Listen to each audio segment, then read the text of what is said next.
Bismillahirrahmanirrahim. Mifaqın əsasları və meydana gəlməsi. Hər hansı cəmiyyətdə bir inqilab baş verdikdə, xüsusən də əgər bu inqilab haqq-ədalətlə əsaslanan inqilab olarsa, təbii ki, müəyyən bir qrup insanın mənafeyi təhlükə altına düşür. Onlar əvvəlcə rişxəndlə, sonra silahlı mübarizə, iqtisadi blokada və davamlı ictimai təbliğat vasitəsilə inqilabı beşikdəcə boğmağa çalışırlar.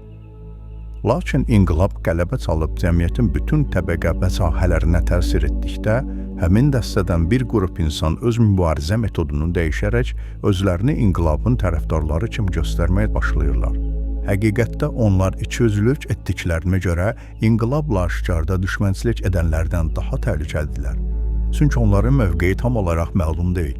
İnqilabın tərəfdarları onların əsl özünü tanımırlar ki, aradan qovub çıxarsınlar. Cəmaatın arasına girib hətta yüksək vəzifələrə də yiyələnirlər. İslam inqilabı da eyni ilə bu vəziyyətlə üzləşmişdi. Nə qədər ki, Həzrət Peyğəmbər sallallahu Məkkədən Mədinəyə hicrət etməmişdi, müsəlmanların dövləti yox idi. Mədinəyə hicrətdən sonra ilk İslam dövlətinin əsası qoyulur. Müsəlmanlar Bədir döyüşündə qələbə qazandıqdan sonra isə bu məsələ özünü daha da qabarıq şəkildə göstərməyə başlayır. Belə olduqda Mədinənin bəzi sayılıb seçilən adamlarının, xüsusən də ərəblərin hörmət bəslədiyi yəhudilərin mənafeyi təhlükə altına düşdü. O vaxt yəhudilərə ona görə hörmət edilirdi ki, onlar kitab əhli, nisbətən savadlı və maddi cəhətdən imkanlı insanlar idilər. Hz. Muhammed sallallahu seçilməzdən qabaq onun gəlişi barədə müjdə verənlər də məhz onlar idi. Mədinədə başqa bir qrup insanlar da var idi ki, onlar rəhbərlik iddiası edirdilər. Peyğəmbər sallallahu gəlişi ilə onların bütün planları alt-üst oldu. Onların tərəfdarları gördülər ki, Mədinə cəmaatı, hətta öz qohum-əqrabaları da qısa müddət ərzində Peyğəmbər sallallahu iman gətirdi. Bir qədər müqavimət göstərdikdən sonra belə qərara gəldilər ki, üzdə müsəlman olmaqdan başqa çıxış yolu yoxdur.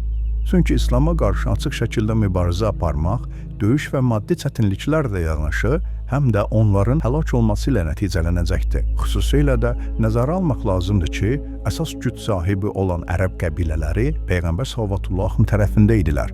Bunları nəzərə alaraq onlar üçüncü bir yol seçdilər.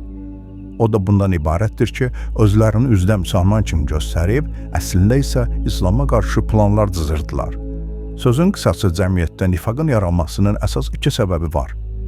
Biri baş vermiş inqilabın bütün cəmiyyətə hakim olması, digəri isə müəyyən insanlarda çətinliklərə qarşı ruhiyyə və şəxsiyyətin zəifliyidir. Əgər sən də Quranı dərk edərək oxumaq istəyirsənsə, abunə ol və birlikdə öyrənək.